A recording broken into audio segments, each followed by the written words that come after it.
फौजी हुकूमत एक कह लो डर सी।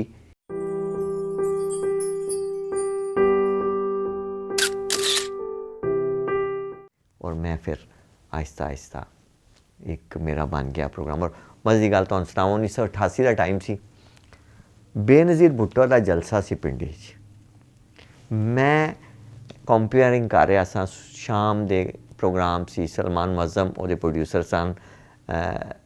क्यू शीट विच मैं एक गज़ल रखी हुई सी, चले तो कट ही जाएगा सफ़र आहिस्ता आहिस्ता, मुस्तफ़ा ज़ैदी दी सी, मुसर्रत नज़ीर ने गाई सी। और वो मैं क्यू शीट ही रखी सी, और क्यू शीट की कापी प्रोड्यूसर को होंदी सी, एक अनाउंसर को होंदी सी। ते मैं लाइव जा रहा वहाँ प्रोग्राम, तो मैनू चिट आंदी है सलमान साहब वालों कि अमीन ये गज़ल निकाल दो, ये गवर्नमेंट के अगेंस्ट पॉलिसी के जा रही है इस वक्त आज के माहौल के मुताबिक, कि चले तो कट ही जाएगा सफ़र आहिस्ता आहिस्ता। चूँकि उस दिन लियाकत बाग बेनज़ीर भुट्टो का 88 जलसा सी। मैं फिर क्या सर ठीक है, मैं वो गज़ल ड्रॉप करती। मैं हैरान रह गया, तो यकीन मानो कि हालांकि वो काम गज़ल सी, और लेकिन वो इन्नी ज़्यादा फौजी हुकूमत एक कह लो डर सी उन्होंने कि यार ये भी साढ़े जवाब तलबी ना हो जाए कि क्यों ये चली गई है इस माहौल। और बड़ा अजीब फील होता सी।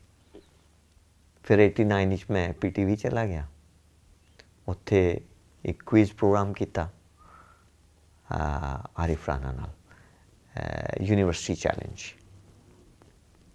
और वो असिस्टेंट प्रोड्यूसर मेरे बहुत प्यारे, मेरे बहुत ही, मैं उन्होंने मैंटोर कहना वा, शायद मसूद साहब से। उसले मैं उन्होंने नहीं सा जानता, उसले मैं उन्होंने सिर्फ देख रहा सा PTV दे स्टूडियो जी। बहुत खामोश बंदा, घट बोलने वाला, आरिफ राणा साहब के नाल असिस्ट कर रहे हैं। यूनिवर्सिटियाँ पाकिस्तान दी 16 यूनिवर्सिटियाँ उसले सन, उन्होंने दरमियान एक क्विज़ प्रोग्राम सी, और वो मैं नुमाइंदगी की सी अपनी यूनिवर्सिटी वालों। और 2 साल मुसलसल प्रोग्राम मैं किया, 88-89 8 टोटल प्रोग्राम हुए। और वो भी काफ़ी नॉलेज गेन की थी। कुछ नॉलेज सानू तारक अजीज़ दे गया सी नीलाम घर तो, उस तो पहले कसोटी ने दी बड़ी नॉलेज, अबैदुल्ला अलीम और अबैदुल्ला बेग और इफ्तिखार आरिफ और क्रैशपुर अली कसोटी ने बहुत कुछ उतो सीखा। TV ने बहुत दी नॉलेज। और पाकिस्तान TV दे ड्रामा, पाकिस्तान TV जितना भी सी मैं समझना बहुत डिसिप्लिन्ड, कॉम्पोजिट और मुकम्मल सी। और जिन्ने भी काम करने वाले सन बड़े डिवोटेड सन।